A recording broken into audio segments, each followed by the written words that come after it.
வணக்கம் மக்களே, வாங்குங்க மாங்காய் சாதம் இப்படி செஞ்சு சாப்பிட்டு பாருங்கள். சூப்பராக இருக்கும். மாங்காய் சாதம் நான் இது வரைக்கும் செஞ்சதே இல்லைங்க. ஆனால் சாப்பிட்ருக்கேன். நிறையா இந்த வளைகாப்பு ஃபங்க்ஷன்லாம் சாப்பிட்ருக்கேன். 5 சாப்பாடு வைக்கும்போது இந்த சாப்பிட்ருக்கேன். ஆனால் மோஸ்ட்லி நான் செஞ்சதே இல்லை. ஆனால் இன்றைக்கி தான் ஃபஸ்ட் டைம் செஞ்சேன். ஆனால் சூப்பராக இருந்துச்சு. மாங்காய் வந்து புளிப்பு மாங்காய் எடுக்கல, ஒட்டு மாங்காய் எடுத்துருக்கேன். நார்மலாக தான் இருந்துச்சு.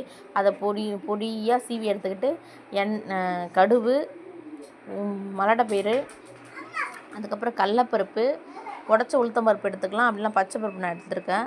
காஞ்ச மிளகா, அது குண்டு மிளகா தாளிக்கிறதுக்கு எடுத்துருக்கேன். பச்சை மிளகா எடுத்துருக்கேங்க. இது புளிப்புன்றதுனால நம்ம அது சரிசமாக அந்த புளிப்புக்கு மேட்ச் ஆக்கணும்னா கொஞ்சம் காரம் இருந்தால் தான் கரெக்டாக இருக்கும். அதனால் பச்சை மிளகா எடுத்துருக்கேன். கருவேப்பிலை எடுத்துருக்கேன். இது எல்லாத்தையும் எண்ணெய் ஊற்றிட்டு கடுகு போட்டுட்டு இந்த கடலப்பருப்பு, மலட்டப்பயிறு இதெல்லாம் போட்டு பச்சை பருப்பு இதெல்லாம் போட்டு பொன் வறுவலில் நல்லா வச்சு நம்ம சிம்மில் வச்சு நல்லா வதக்கணுங்க. அது வதக்கும் போதே நமக்கு அந்த வாசனை செம்மையாக இருக்கும். நீங்கள் ட்ரை பண்ணி பாருங்கள், வாசனை செம்மையாக இருக்கும். அதுக்கப்புறம் இந்த பச்சை மிளகா போட்ட உடனே என்ன பண்ணணும்னா கொஞ்சம் உப்பு போடணும் அந்த பச்சை மிளகாவில். அந்த பச்சை மிளகா காரத்தை உள்ளே இறக்கிட்டு அந்த பச்சை மிளகாவே நம்ம சாப்பிட்லாம். அந்த மாதிரி இருக்கும். சூப்பராக இருக்கும். ட்ரை பண்ணுங்கள். காஞ்ச மிளகா, அந்த குண்டு மிளகா பார்க்குறதுக்கு கலர்ஃபுல்லாக இருக்கும்ல, அதுக்கோசம் போடுறேன். பட் அதில் ஒன்றும் காரம் ஏறுமான்னு எனக்கு தெரில. பச்சை மிளகா போட்டால் நல்லா காரம் ஏறும். இது வந்து காஞ்ச மிளகா பார்க்குறது தான் நல்லாயிருக்கும். அதோடைய காரம் இறங்குமான்னு தெரியல எனக்கு, அதனால் போட்டிருக்கேன். அப்புறம் வந்து இந்த சாரிங்க டங்க்கு ஸ்லிப் ஆகுதுங்க. இந்த சீவி வச்சுருக்கோம்ல மாங்காய் தோலை சீவி எடுத்துட்டு அதுக்கப்புறம் நான் அது சீவி வச்சுருக்கேன். ஆனால் மாங்காய் போட்டு வதங்கினோடனே கொஞ்சம் மெல்ட் ஆகிட்டே இருக்குது. அதனால் டக்குன்னு நம்ம செஞ்சிடணும்.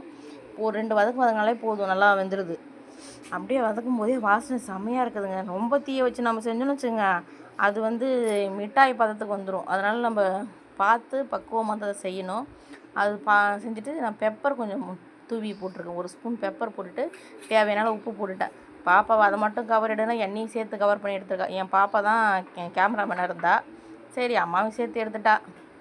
பாதி உருவம் தெரியுது. சரிங்க. அப்புறம் வந்து சாப்பாடு நம்ம தேவையான அளவு போட்டு உப்பு நம்ம ஏற்கனவே போட்டுட்டோம். நம்ம லாஸ்ட்டில் உங்களுக்கு உப்பு தேவைன்னா மட்டும் யூஸ் பண்ணிக்கிங்க, இல்லைனா வேணாம். இதில் வந்து நான் புளிக்குழம்பு கொஞ்சம் வச்சுருந்தேன், அதுவும் செஞ்சு கிண்டனேன். அதனால தான் இதில் கிண்டேன். பார்க்குறது எப்படி இருக்குது? பார்க்குறதுக்கு சூப்பராக இருக்குது. அந்த புளிப்பே தெரியல, 2 மேட்சாக